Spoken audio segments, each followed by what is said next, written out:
Voilà, ben, suite à une importante maladie, j'ai été immobilisé pendant quelques mois et la passion est venue tout simplement avec une amie qui m'avait remis quelques billets.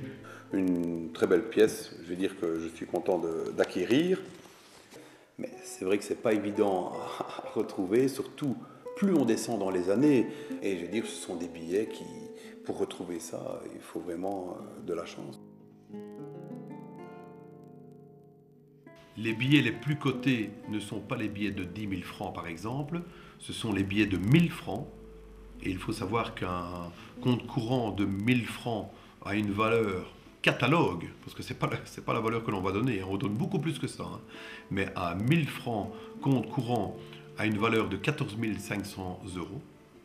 Et un billet de 1000 francs Rubens Société Générale a une valeur également de 14 500 euros. Donc de 1000 francs belges, on monte à 14 500 euros, c'est vraiment hallucinant.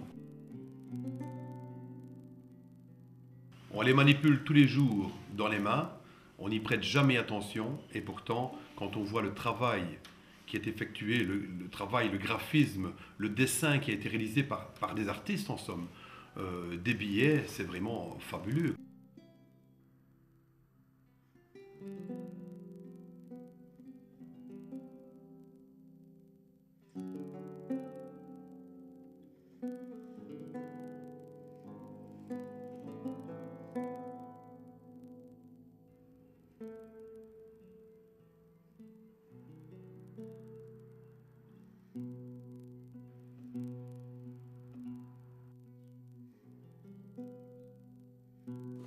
En septembre 1944, l'opération Gut, eh bien, cette opération consistait à éliminer, à enlever du jour au lendemain les billets qui circulaient et les remplacer par d'autres billets qui avaient été fabriqués à Londres par les Alliés.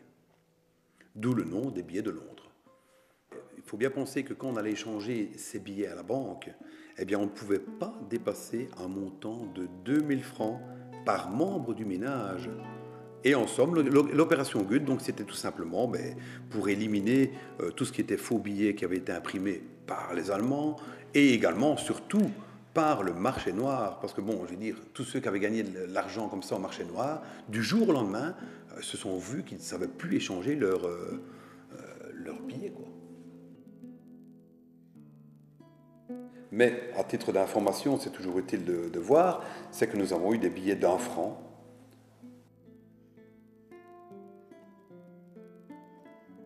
Voilà, une des plus belles pièces pour moi de ma collection est ce billet. Donc c'est un billet de 1894, c'est un 20 francs, mais de Banque Nationale. Forcément, c'est la Banque Nationale de Belgique.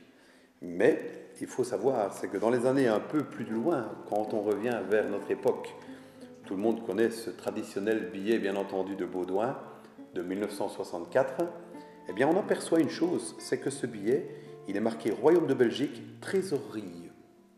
Donc, il ne fait pas partie de la Banque nationale, mais ceci, en somme, est un billet, mais il est considéré comme une pièce. Comme notamment le billet de 50 francs, le billet orange, que tout le monde connaît avec Baudouin et Fabiola. Eh bien, ce n'était pas un billet, normalement, enfin, c'était un billet, je veux dire, mais ce n'était pas un franc belge, c'est de la trésorerie, donc il équivaut à une pièce.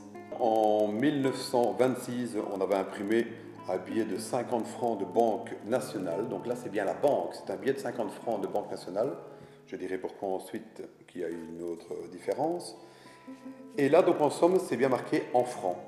Tandis qu'ensuite, on a imprimé en 1927 le même billet, mais qui est marqué en francs et en belga. La différence, tout simplement, c'est que pour distinguer les Français et les francs belges, eh bien, on les a imprimés en belga. Il y avait la valeur en francs et la valeur en belga.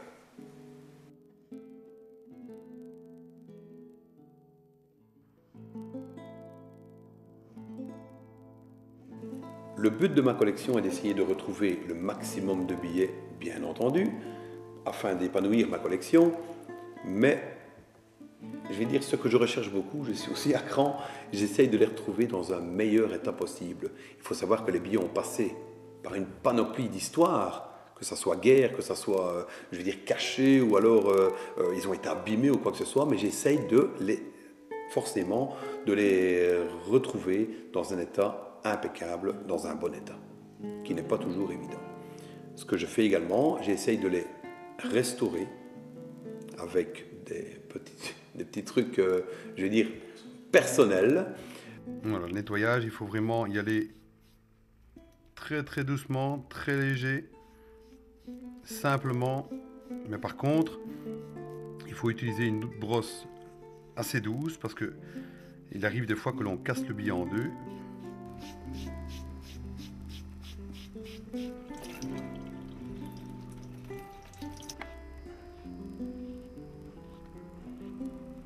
Essayez de le sécher au maximum naturellement.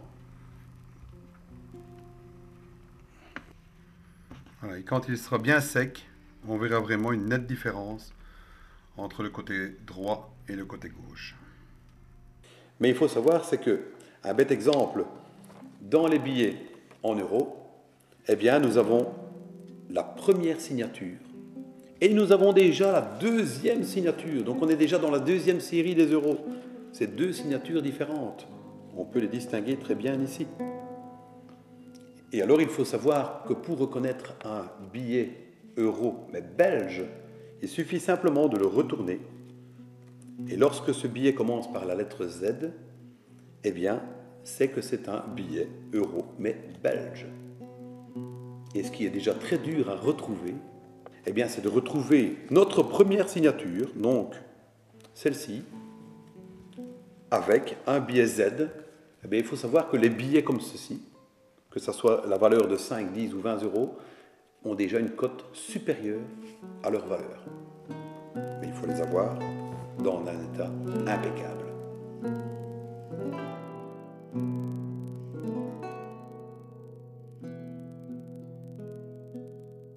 Quand il y a une bourse et que je sais que, je veux dire que c'est une bourse qui pourrait être intéressante au niveau recherche, qui aurait des billets rares ou quoi que ce soit, eh bien, ce que je fais, je dois aller très tôt. Parce qu'en somme, c'est à ce moment-là qu'on fait des bonnes affaires. Parce que dès qu'on ouvre les portes à 9 h, tout le monde envahit forcément le lieu. Donc, il faut essayer d'être avant les personnes qui sont susceptibles d'être intéressées par également les billets. J'essaye par tous les moyens, hein, ça c'est vraiment, c'est la passion, c'est la rage folle. Il faut rentrer absolument avant que les autres ne passent.